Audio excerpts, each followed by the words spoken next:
So we're going to factor some large numbers here.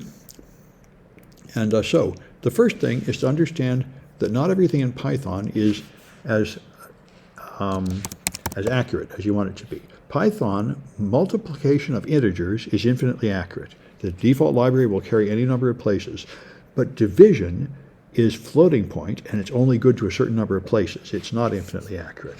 So if you go to Python 3, and then you set a equal 1001, if you multiply a times a, it'll get the right answer, 100, 1002, this number, and that's good to any number of places.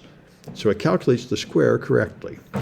Now, you can make a huge integer, like 10 to the 100 plus 1. That's going to be a 100-digit number. If I print it out, it's ridiculously huge. And I can still do a times a, and it's now even longer, and it's still completely accurate, because Python integer arithmetic, addition and multiplication and subtraction are exact no matter how big the numbers are. The problem is things like division and square root are not going to remain accurate. So here I'm going to set b equals to a times a. I'm not listening to me. B equals a times a. All right. B equals, pardon me. All right. There. And b now is that number, which is fine. But now if I import math, yeah, that's where I want to be. If I import math, and then I do math squirt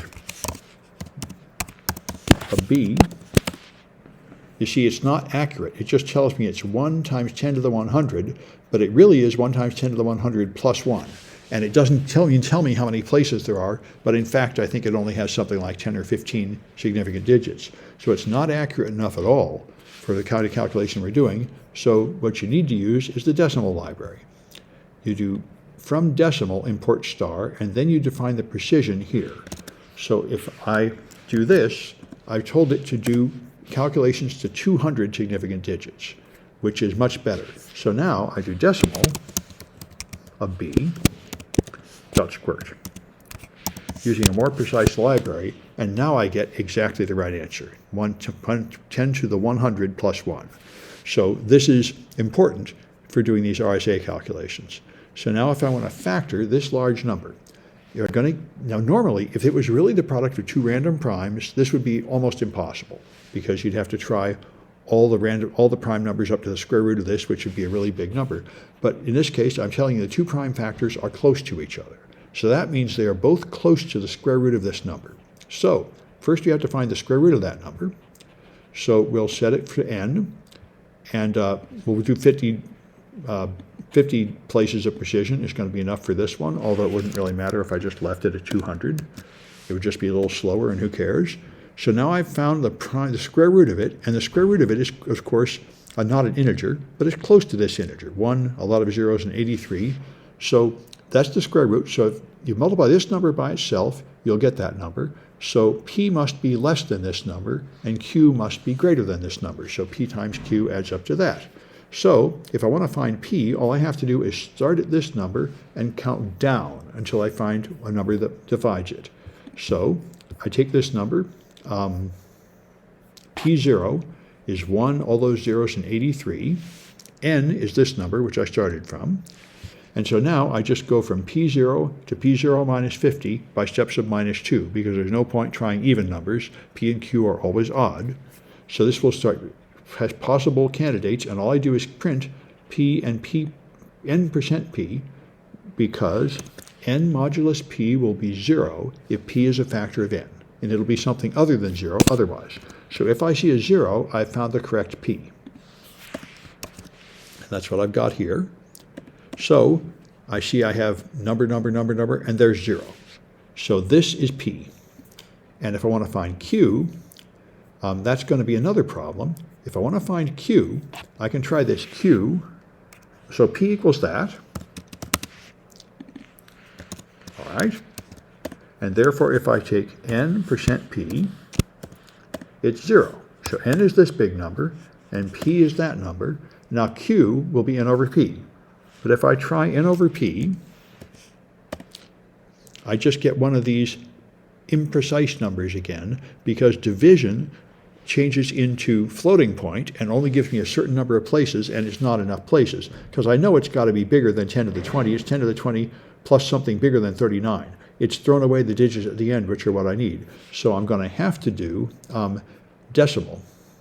In this case, looks like maybe it worked. Let's try Q equals N over P. There, I thought it would actually work. It's just strange. Let's see a Q. Yeah, Q is a floating point number 10 to the 20. It's not accurate enough. Why is 2 slash? What's that? Why is 2 slash? Why is Q flash? 2 slashes. Why is Q slashes? Q equal N slash P.